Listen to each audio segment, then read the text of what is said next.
Ndira enda kubeba dino. Ayo baba dino mbono vatsa.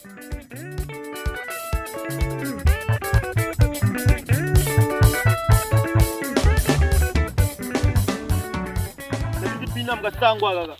Sanga ni maperere mabhemba rere. Ndinogona imwe chinditsiro ko isi. Uza azongoburitsa bhembo isi. Bali gura msuru. Ndinda kutiza pepa wewe. Nditiza pepe. Ndikona ngasiya msuru. Ndinontra msuru wangu boys. Aba ubata, bathi mina ukuphetha.